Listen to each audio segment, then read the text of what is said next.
cancer is far more common than people realize. About 40% of us will be diagnosed with cancer at some point in our lifetime. And on one hand, a lot of the risk is just genetics and bad luck. But on the other hand, studies show that up to 40% of cancers in women and 57% of cancers in men may be preventable. Now, what does that mean? Well, you can't change your genetics, but you can influence how your genes behave. And one of the strongest levers you can pull to lower your risk of cancer is the foods that you eat or don't eat every day. Because cancer is not just a genetic disease, it's also a metabolic disease and an inflammatory disease. And in many ways, it's environmental, so the conditions inside your body matter, your hormones and your level of inflammation and what kind of fuels your cells are exposed to. And this is the part that often gets missed. Even foods that seem normal or even healthy can push your body towards the exact conditions that cancer cells thrive in. So, in this video, I want to walk you through specific foods that shape this internal environment, and I want to break down the science behind how they support or slow down cancer growth. And I'll give you a simple framework to help you shift things in the right direction. One that makes it much more difficult for cancer cells to take hold and grow in the first place. And along the way, we'll take a closer look at red meat and how you should approach it. Because it's one of the most debated foods in the space, and the data there is far more nuanced than headlines make it seem. And if you're new to this channel, I'm Dr. Jason Fung. I'm a double board certified physician. And on this channel, I go over the most up-to-date and evidence-based information on topics of weight loss, metabolic health, longevity. Let's get into it. So, let's start with one of the most underestimated drivers of cancer risk, and that is sugar-sweetened beverages. And this one is tricky. Everyone knows about sodas, but then there's energy drinks, and there's juices, and sweetened coffee and boba teas. These drinks deliver massive amounts of sugar into the bloodstream almost instantly, and we have large population studies that show that every additional 8 oz drink of 100% fruit juice per day.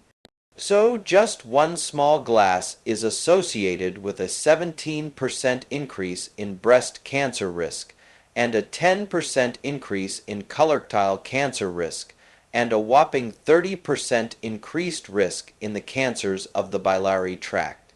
So that refers to cancers of the gallbladder and the bile duct, the small tubes that connect the liver to the intestines, and sugary drinks have also been linked to cancer of the liver and pancreas, oral cavity, and prostate.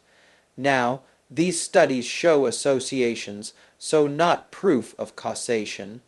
But if you look at what's happening biologically, this lines up pretty well, and it starts with something called the Warburg effect.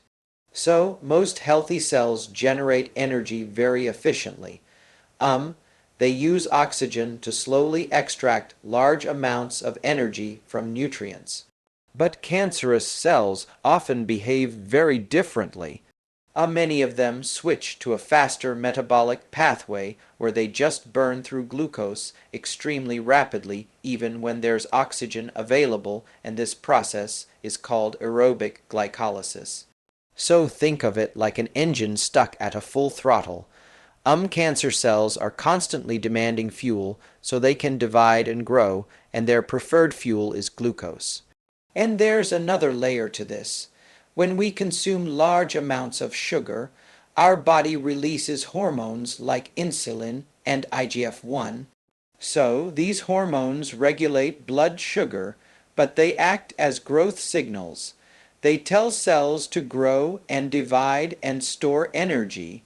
And many cancer cells have far more insulin receptors than normal cells. In fact, some breast cancer cells actually have 6 to 10 times more insulin receptors than normal healthy cells, which means they respond much more strongly to insulin signaling. So when insulin levels remain chronically elevated, so we would call this hyperinsulinemia, the body is essentially bathing cells in growth signals. And if abnormal cells are present, well, those signals can accelerate their growth. This is why liquid sugar is especially concerning. It delivers large glucose loads without fiber, without satiety, and without slowing down absorption. So, it's one of the fastest way to push the body into that cancer-promoting metabolic environment. And there's also another issue that we have to worry about when it comes to sweet beverages, especially fruit juices, and that is an organic arsenic exposure. So arsenic is classified as a group 1 carcinogen. It can damage DNA and it can disrupt gene regulation. And arsenic has been linked to lung cancer and bladder cancer and some skin cancers, and the American Cancer Society specifically lists fruit juice and especially apple juice among foods to avoid consuming excessively due to possible arsenic contamination. And other foods that we have to worry about when it comes to arsenic would be rice or rice products. So just from the arsenic contamination standpoint, white rice is usually lower in arsenic than brown rice. And there are simple ways to reduce exposure even further. One trick is to soak rice in water overnight and rinse it thoroughly before cooking. So if rice, especially white rice, is a regular part of your diet, those simple steps can meaningfully reduce that arsenic exposure. But sugary beverages are really just one part of a much larger pattern. And that pattern is the rise of ultra-processed foods. So these foods are heavily industrialized. They're made mostly from refined ingredients rather than whole foods. So this would be things like packaged snacks, fast food, processed desserts, most breakfast cereals, and many frozen meals. So these foods are engineered to be extremely palatable, which means they're designed to taste so good that it's hard to stop eating them. And they're also convenient and inexpensive, but they tend to drive the exact metabolic conditions that cancer cells thrive in. Large population studies show that for every 10% increase in ultra-processed food intake, your overall cancer risk goes up by 13%. And just look into the colorectal cancer, which is the fastest growing cancer in young people today. Their risk goes up by 30%. Now again, this is association, not proof of causation, but the biology behind it makes sense because here's the problem. First, ultra-processed foods tend to drive rapid blood sugar spikes, which reinforces that insulin signal environment that we talked about earlier. And second, these foods promote chronic low-grade inflammation, and that can weaken your immune system, which is the first-line defense that we have against abnormal cancer cells. And third, these foods can disrupt the gut microbiome. So many ultra-processed foods contain additives like emulsifiers that improve texture and they improve shelf life. But these compounds can damage the intestinal barrier and promote inflammation and worsening your gut health. And then we're running into the whole food displacement paradigm. The more ultra-processed foods that we eat, the less room there are for protective whole foods. So we end up getting less fiber and fewer phytochemicals and fewer vitamins and minerals, all of which are important for immune cells to function properly and to protect us against cancer. So the problem is not just one ingredient, is the overall dietary environment. Now, another food category that we have to discuss is heavily salted or pickle foods. So, certain preserved foods, especially those high in salt, have been linked to increased risk of stomach cancer. High salt concentrations can damage the lining of the stomach, and they can promote chronic inflammation. And over time, that repeated irritation makes the stomach more vulnerable to cancer, promoting compounds. And we have studies that show that people with high salt intake have about a 68% higher risk of gastric cancer compared to people with lower intake. And then some of these preserved foods also contain compounds called nitrosamines, which are known to damage DNA. So this is one reason stomach cancer has historically been much more common in regions where salty or preserved foods are dietary staples, like in some parts of East Asia. Now this next category is very controversial, and it gets a lot of attention, and that is processed meat and red meat. And we have to approach this carefully because the science is not as black and white as some headlines make it seem. Many studies show a very strong association between higher intake of processed meats. So this would be things like bacon or sausage or hot dogs or deli meats and increased risk of colorectal cancer. In fact, the International Agency for Research on Cancer classifies processed meat as a Group 1 carcinogen. And the American Cancer Society guidelines report that each additional serving, or about 2 ounces of processed meat per day, increases the risk of developing colorectal cancer by about 23%. And processed meats have also been linked to higher risk of other cancers, including breast cancer and lung, esophagus, and prostate cancers. Now, before we go deeper into this, there's an important distinction that we have to make because processed meat and red meat are often lumped together. But the data is very different for each one, and we should not approach them the same way. A recent review published last year pointed out that processed meats consistently show more harmful effects compared to unprocessed red meats. So, that already tells us something important. It suggests that processing and preparation may matter just as much as the food itself. Now, when it comes to processed meats, the mechanisms are fairly clear. These foods often contain nitrites and nitrates, which are used for curing and preservation, and they add flavor. When these compounds enter the acidic environment of the stomach, they can form nitrosamines like NDMA, and these are known carcinogens that can damage DNA. And DNA damage is one of the first steps in cancer development. Now, with unprocessed red meat, the picture is more nuanced. There's still observational data that shows associations with certain cancers, especially colorectal cancer, but the link is weaker. That's why it's classified as a Group 2, a carcinogen, meaning there's limited direct human evidence, but strong biological plausibility. And this is where it gets controversial. A 2019 review published in the Annalists of Internal Medicine concluded that reducing meat intake had only small effects with low certainty evidence and suggested that people continue the current intake, but the following year, the American Cancer Society actually responded to the paper. They pointed out that that review focused heavily on randomized control trials and placed less weight on observational studies. And this is where the debate really comes from, because nutritional research is not straightforward.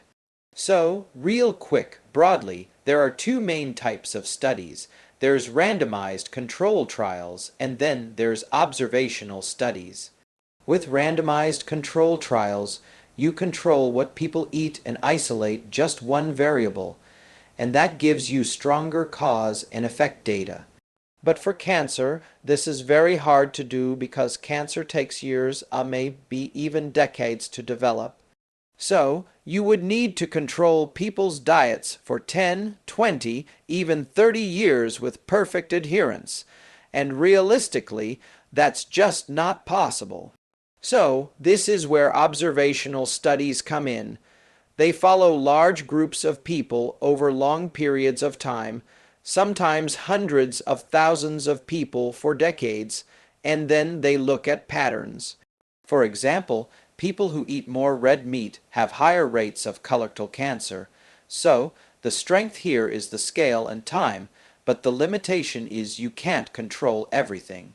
So people who eat more red meat may also eat fewer vegetables or have different lifestyles. And researchers do try to adjust for this and account for these confounders, but they can't remove it completely. And another big weakness is a lot of nutritional research relies on food diaries where people recall what they ate the previous day or last week, and those can get pretty inaccurate. So you're always balancing the two. Randomized control trials on one hand give you stronger cause and effect, but in shorter timelines and less realistic data that you may not be able to generalize to large populations. On the flip side, observational studies give you long-term real-world data, but more uncertainty and more bias. So, this is why you see debates like this, because depending on how you weigh the evidence, you can come to very different conclusions.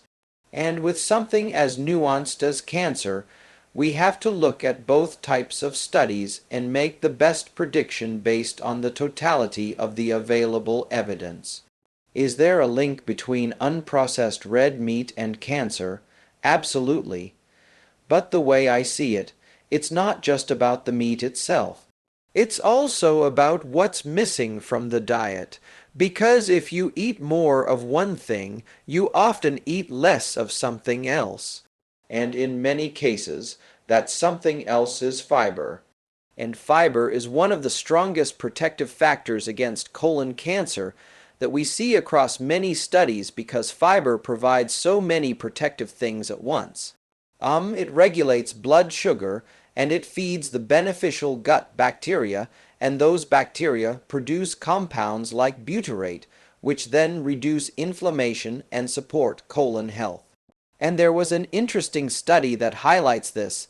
So this was published in the British Journal of Nutrition, where researchers had participants eat about 300 g of red meat per day, and this increased the marker linked to DNA damage in the colon by 21%.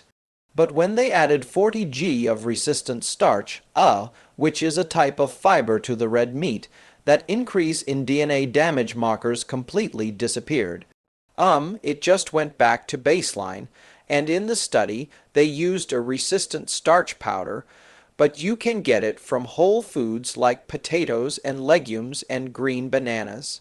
So what this suggests is the effect of red meat may depend heavily on your overall diet.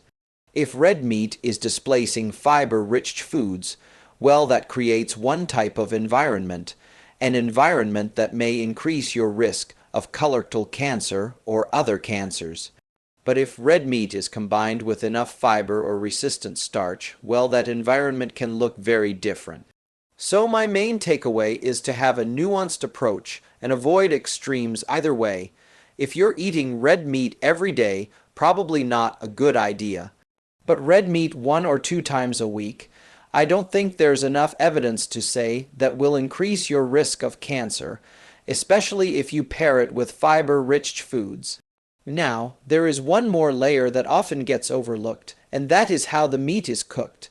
When meat is grilled or fried or barbecued at very high temperatures, it can form very harmful compounds. So compounds like heterocyclic or polycyclic aromatic hydrocarbons, and both of these compounds have been shown to damage DNA, which can then lead to cancer.